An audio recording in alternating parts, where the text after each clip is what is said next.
할렐루야. 오늘 저는 여러 성도님들과 함께 너희도 자비로운 자가 되라, 이런 제목으로 함께 은혜를 나누겠습니다. 예수님께서 너희 아버지의 자비로우신 것 같이 너희도 자비로운 자가 되라. 하나님께서 자비로우신 분이니 너희들도 자비로운 자가 되라, 이런 말씀을 하셨지요. 오늘 이 말씀을 우리가 중심으로 삼아서 너희도 자비로운 자가 되라, 이런 제목으로 함께 은혜를 나누고자 하는 것입니다.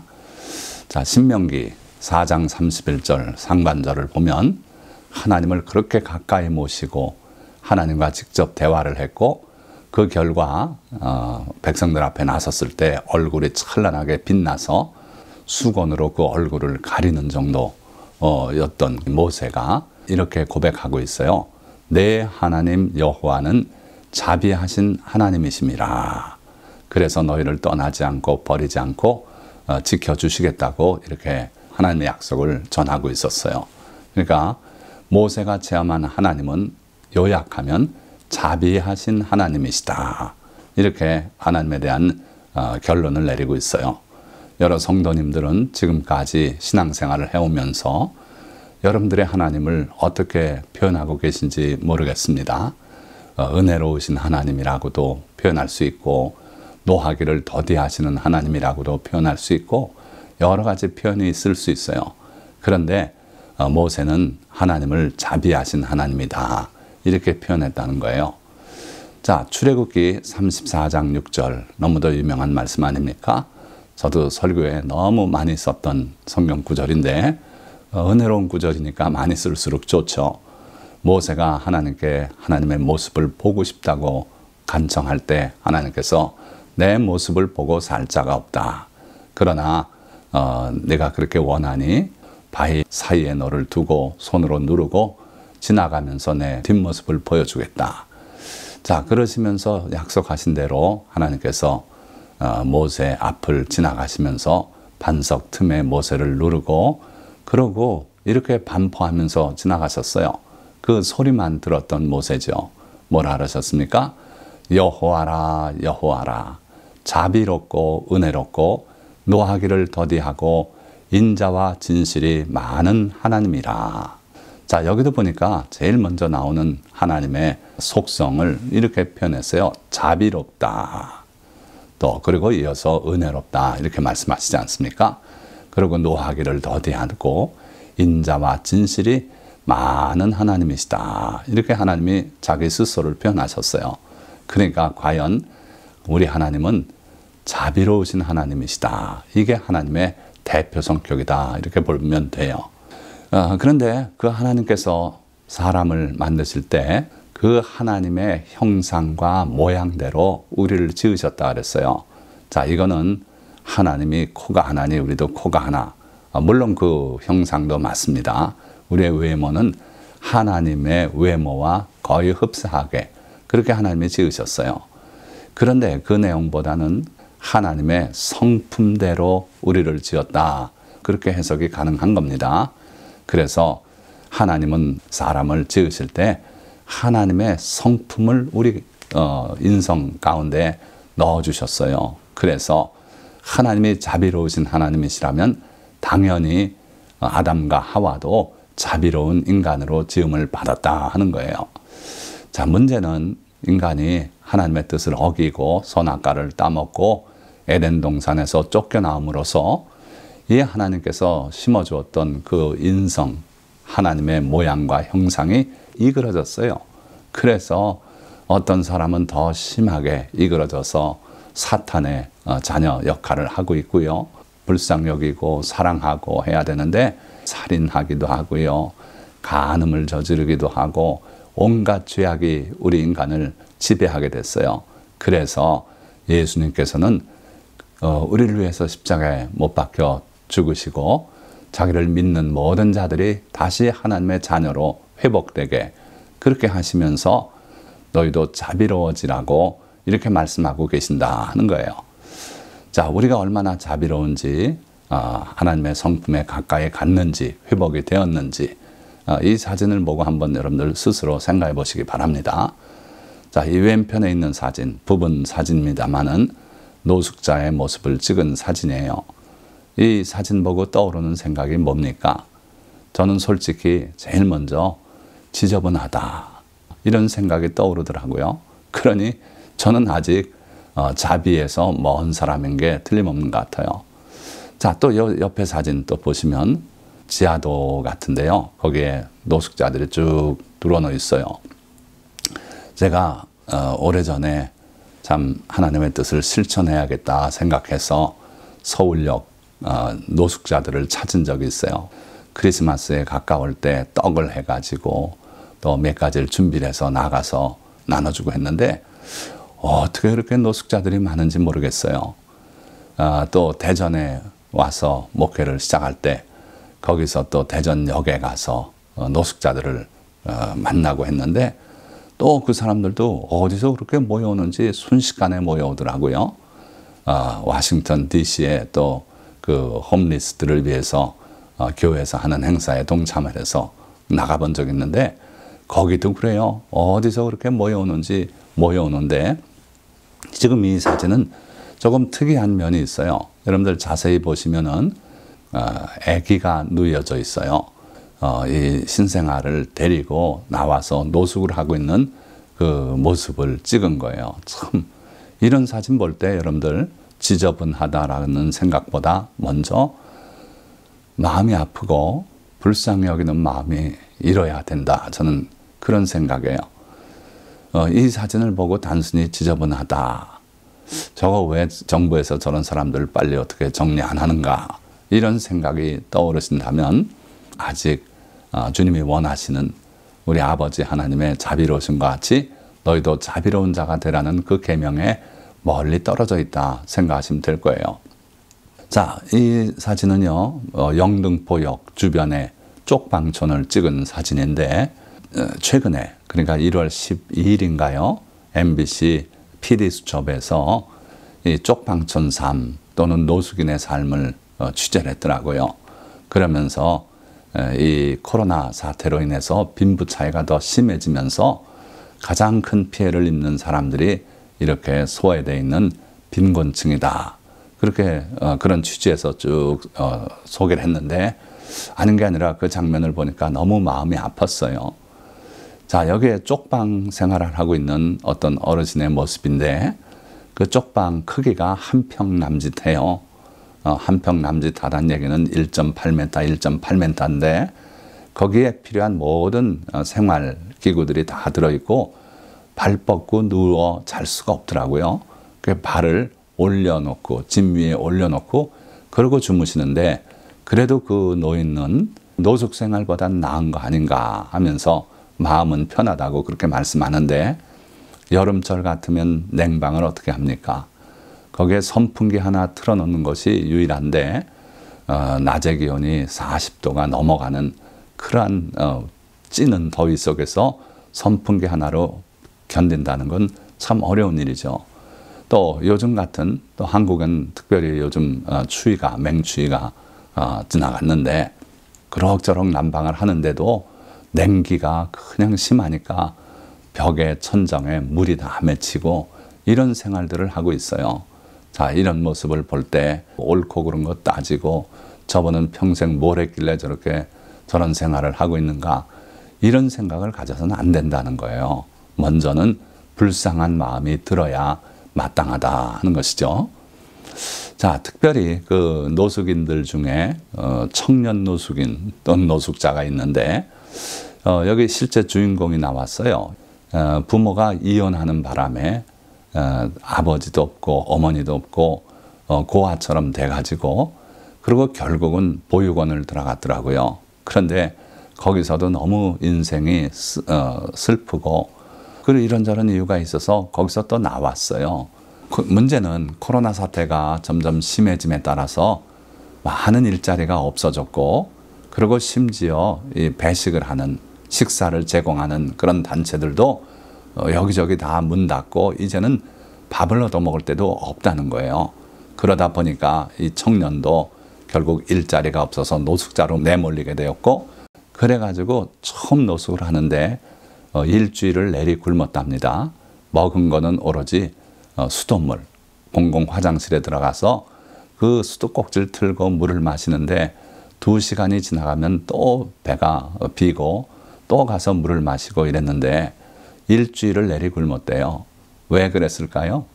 다른 노숙인들은 그래도 하루 한 끼라도 밥을 먹고 하는데 이 청년 노숙인은요, 일반인들이 볼 때 저 녀석 사지가 멀쩡한데 왜 일 안 하고 저렇게 노숙자 생활하는가, 이런 생각으로 주로 본다는 거예요. 그러나 이 청년의 이야기를 쭉 듣고 보니까 오히려 청년 노숙인이 더 어려울 수도 있겠다 하는 생각이 들었어요. 자, 다행히 한 목사님이 다가와서 이 이영호 청년을 불러서 결국은 노숙인을 돕는 그런 봉사자 역할을 할 수 있도록 그렇게 이끌어줬어요. 그러고서 보람 있는 그런 일을 해가고 있는데, 어쨌든 우리가 어떤 사람을 보든 그 사람을 불쌍히 보는 시각이 필요하다 하는 거예요. 너희는 자비로운 자가 되라고 주님 말씀하시지만 그 자비의 출발점이 무엇인가? 어려운 이웃을 불쌍히 보는 시각이 바로 그런 마음이 자비의 출발점이다. 그렇다면 그게 다가 아닙니까? 그렇지 않다는 거예요. 오늘 설교의 주제는요, 사실은 자비는 불쌍히 여기는 마음에서 출발하고 시작되지만 거기서 멈춰서는 결코 자비가 아니라는 거예요. 그럼 어디까지 가란 말입니까? 행동으로 그들에게 도움이 되는 그런 일을 해야 된다는 거예요. 자, 그건 조금 이따 또 보기로 하고. 자, 자비와 긍휼과 불쌍히 여김의 차이를 여러분들이 아십니까? 자비는 뭐고 긍휼은 뭐고 불쌍히 여김은 뭡니까?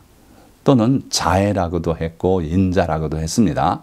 원어가 조금 달라서 그것들은 별도로 해놓고, 우선 자비, 긍휼, 불쌍히 여김, 우리말로는 이렇게 각기 다르고 뭔가 약간의 의미의 차이가 있을 걸로 생각을 하시지만 사실 성경에서는 이 셋이 다 동일한 원어를 가지고 있어요.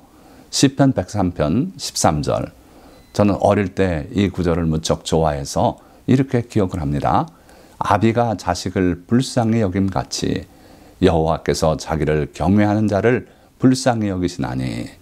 그런데 이 원어를 찾아보면 불쌍히 여긴다, 이게 라함으로 돼 있어요. 자, 그런데 요즘 불쌍히 여기신다 뭐 이런 식으로 찾아보면 이 성경 구절이 안 나와요. 왜 그런가 보니까 개역개정판에서는 아버지가 자식을 긍휼히 여긴 같이 여호와께서 자기를 경외하는 자를 긍휼히 여기시나니. 자, 그러니까 불쌍히가 긍휼히로 바꾸었다 이거예요. 그런데 원어는 여전히 라함이다 이겁니다.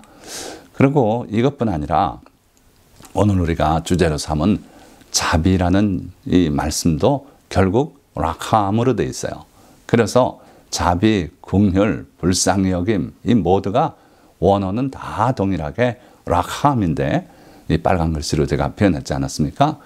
그 라함의 품사를 보니까 동사예요. 우리는 자비로운 형용사꼴로 많이 쓰지요. 그렇죠? 긍휼은 명사꼴로 많이 씁니다. 그런데 성경 원어는 전부 동사예요. 뭘 의미합니까? 뭘 암시하고 있습니까? 자비는 마음가짐으로 끝나는 게 아니라는 거예요. 거기서 행동으로 나가야만 그게 진정한 자비고 진정한 긍휼이고 진정한 불쌍히 여김이 된다는 거예요. 주님은 우리에게 그런 자비를 가진 자, 그런 자가 되라고 지금 명령하고 계시다 하는 겁니다. 자, 우리에게 너희도 자비로운 자가 되라고 말씀하시는 주님의 모습은 과연 어땠을까? 마가복음 1장 40절에서 42절, 한 나병 환자가 예수께 와서 꿇어 엎드려 간구하여 이르되 원하시면 저를 깨끗하게 하실 수 있나이다. 예수께서 불쌍히 여기사 손을 내밀어 그에게 대시며 이르시되 내가 원하노니 깨끗함을 받으라 하시니 곧 나병이 그 사람에게서 떠나가고 깨끗하여 진지라. 예수님의 공적 사역 그 초기에 이 사건이 일어났어요. 한 나병 환자가 예수님 앞에 와서 꿇어 엎드렸다 그랬어요. 원래는 안 되는 거예요. 당시에 나병 환자는 사회에서 격리를 시키고 있었어요. 그래서 가족도 떠나고 친구도 이웃도 없고 다 떨어져 나가서 저 동구 밖에서 굴 속에서 지내고 사람들이 지나가면 멀리서 불쌍히 여겨달라고 소리 지르고 이러고 사는 사람들이 나병 환자였어요. 근데 어느 나병 환자가 예수님께 달려 나와서 예수님 발 아래 엎드려서 간구하는 거예요. 원하시면 저를 깨끗하게 하실 수 있나이다. 내가 가진 이 나병을 예수님께서 고치실 수 있는지 없는지 저는 그건 의심하지 않습니다. 능력이 있는 분인 줄 믿습니다. 다만 저를 깨끗하게 하시길 원하시는지는 제가 모르겠습니다. 이렇게 와서 간구한 거예요. 그때 예수님께서 불쌍히 여기사 손을 내밀어 그에게 대시며 이르시되, 그 나병 환자에게 손을 대시면서 그 동기는 불쌍히 여기서 그렇게 하셨다는 거예요. 자, 그렇게 하시면서 내가 원하노니 깨끗함을 받으라. 그래서 결국 이 사람이 나병이 순식간에 사라지고 온 주변에 나가서 예수님의 그 은혜를 전파하지 않았습니까? 그러니까 불쌍히 여기사, 이게 바로 자비라는 거예요. 앞에서 살펴봤지만 자비, 긍휼, 불쌍히 여김, 이 모두가 동일한 라함이라는 동사에서 나왔다는 거죠. 자, 그래서 깨끗함을 받았고, 그 외에도 예수님의 그 행적에 관한 기록에 여러 번 이렇게 나와요. 무리를 보시고 불쌍히 여기시니 이는 그들이 목자 없는 양과 같이 고생하며 기진함이라. 이 당시 사회 상황을 잘 드러내 보여주셨어요. 무리들이 목자 없는 양같이 고생하고 기진하고 있어서 그걸 보고 주님은 불쌍히 여겼어요. 많은 무리가 예수님 앞으로 모여드는 모습을 보고 주님은 기뻐하고 희열을 맛보시고 그리고 즐거워하고 이들을 통해서 뭘 이룰까, 이런 생각은 주님은 없으셨어요. 그저 그들을 보니 불쌍히 여겨졌어요. 이게 바로 예수님의 자비예요. 마태복음 14장 14절에도 또 그렇게 말씀해요. 예수께서 나오사 큰 무리를 보시고 불쌍히 여기사 그 중에 있는 병자를 고쳐 주시니라. 자, 여기는 한 걸음 나가서 불쌍히 여기시고 그 다음에 하신 행동이 나와요. 그 중에 있는 병자를 고쳐 주시니라. 그러니까 불쌍히 여기는 그 마음 자세는 자비의 출발점은 되나 거기서 더 뭔가 한 걸음 나가야 된다는 거예요. 그래 예수님의 자비는 그들을 불쌍히 여기는 마음에서 시작하셨고, 그리고 그 중에 있는 병자를 고쳐주심으로 그 자비가 완성이 되는 걸 볼 수 있어요. 누가복음 7장 13절에도 주께서 과부를 보시고 불쌍히 여기사 울지 말라 하시고, 그 과부의 독자 청년이 죽어서 관에 실려서 나가는데 다가가서 그 관을 만지시고 청년아 내가 내게 이르노니 일어나라. 그래서 그 청년을 살려서 과부에게 돌려주시지 않습니까? 그러니까 예수님은 항상 무슨 일을 하실 때 그 동인이 움직이는 이유가 불쌍히 여기심이었어요. 자비였어요. 그런데 그 자비로운 마음에서 그치질 않았고 뭔가를 하심으로써 자비가 완성이 되는 걸 우리가 볼 수 있어요. 자, 다시 한번 주님의 말씀으로 돌아갑니다. 너희 아버지의 자비로우신 같이 너희도 자비로운 자가 되라. 우리도 하나님 아버지의 자비로우심처럼 자비로운 자가 되라고 명령하고 계시고, 또한 그렇게 자비로운 자, 긍휼히 여기는 자, 불쌍히 보는 자에 대한 복을 말씀하셨어요. 긍휼히 여기는 자는 복이 있나니 그들이 긍휼히 여김을 받을 것이며, 긍휼히 여기는 자, 행동하는 자, 그는 하나님의 긍휼을 입게 된다는 거예요. 그래서 복된 자라는 거예요. 그러니까 여러분들 긍휼한 마음을 품으시기 바랍니다. 불쌍히 보는 마음을 늘 품으시기 바라요. 그리고 불쌍히 여겨지는 그 상대방을 보았을 때 여러분들이 뭔가 행동하는 그런 사람이 되시기를 주님의 이름으로 축원드립니다. 자, 유명한 그 선한 사마리아인 비유 다 아시죠? 그러나 오늘 또 이 말씀 안 드릴 수 없어요. 어떤 율법 교사가 예수님 앞에 달려 나와서 질문을 합니다. 내가 무엇을 하여야 영생을 얻으리까? 참된 질문을 가지고 나온 거예요. 내가 영생을 얻으려면 어떻게 해야 합니까? 예수님께서 율법에 뭐라고 말씀하였느냐? 힘을 다하고 목숨을 다하고 뜻을 다하고 다 해서 하나님을 사랑하라 했고, 또 내 이웃을 내 몸같이 사랑하라 하였습니다. 그러니까 예수님께서 그렇게 행하라. 그러면 내가 영생을 얻을 것이다. 이랬더니 이 율법교사가 두 번째 질문을 던져요. 좋습니다. 하나님 사랑하고 이웃을 내 몸같이 사랑하라 하셨는데, 그렇다면 제가 질문이 하나 더 있는데, 누가 과연 내 이웃입니까? 어디까지 사랑해야 됩니까? 그때 예수님께서 들려주신 비유가, 어떤 사람이 예루살렘에서 여리고로 내려가다가 강도를 만났다. 그 강도들이 그를 때려서 거의 죽게 된 것을 옷도 벗겨가고 그러고 내버려 두고 달아났다.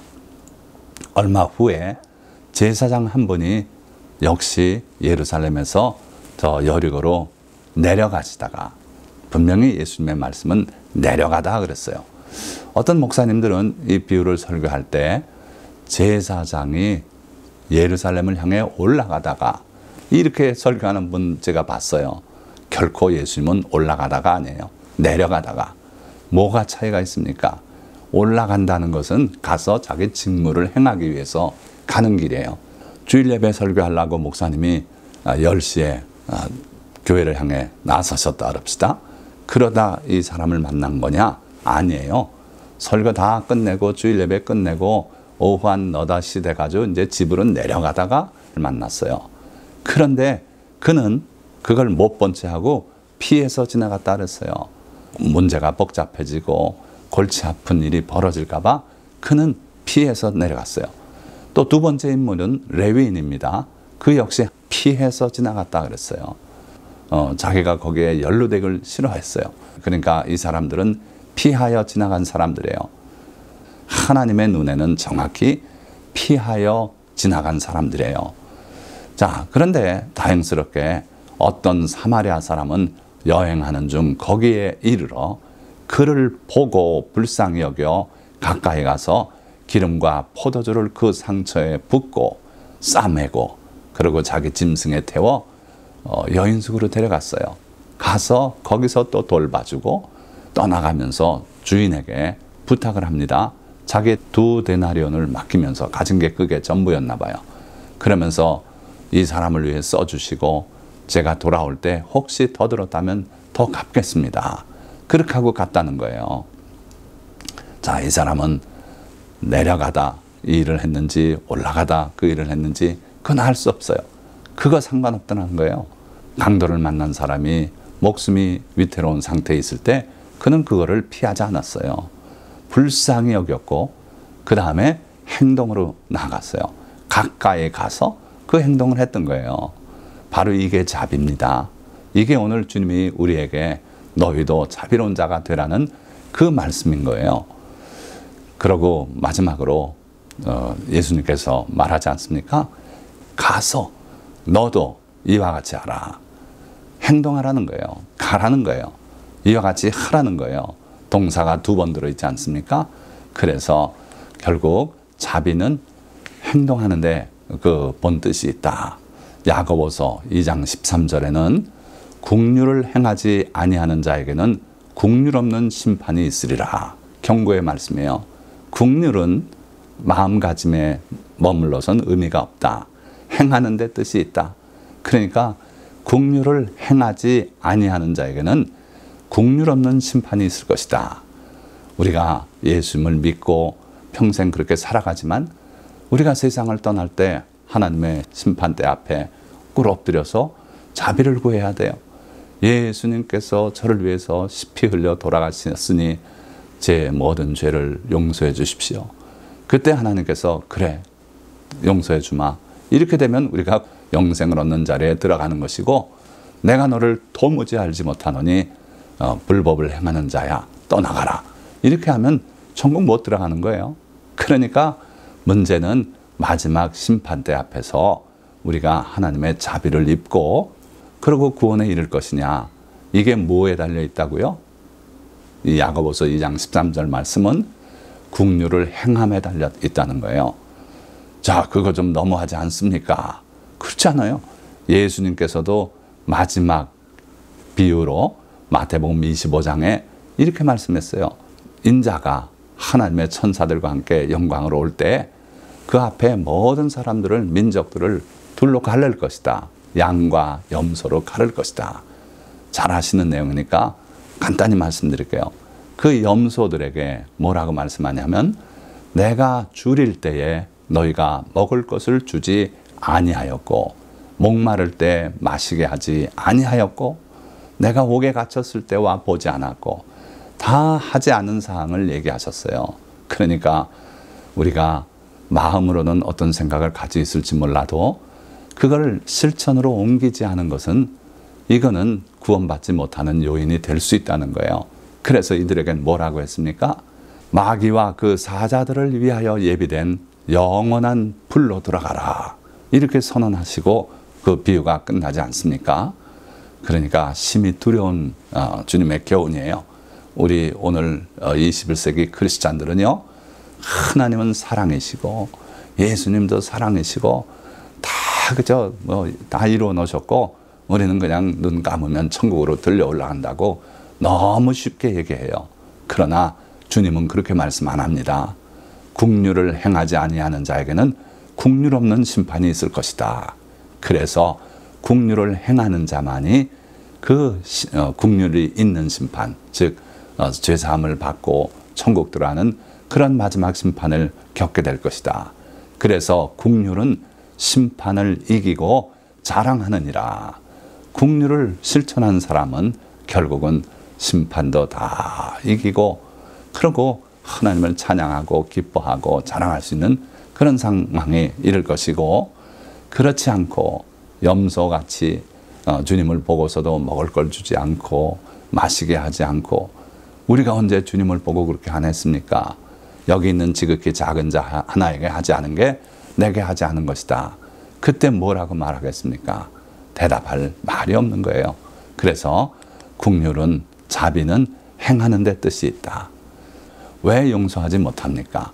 우리의 모든 죄를 예수 그리스도의 보혈로 사유하심을 받고 그리고 천국 백성이 되었는데 왜 우리는 우리에게 사소한 잘못을 저지른 사람을 용서하지 못하고 그렇게 미워하고 증오하고 그러냐 이거예요. 그러니까 우리가 용서를 하지 못한다면, 우리 이웃의 잘못을 용서하지 못한다면 그거는 긍휼을 행하지 않는 자에 해당된다 하는 거예요.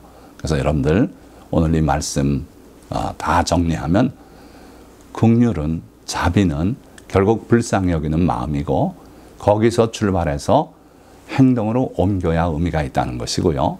그리고 그 행동을 옮기지 않는 자는 결국은 긍휼 없는 심판을 직면하게 될 것이다.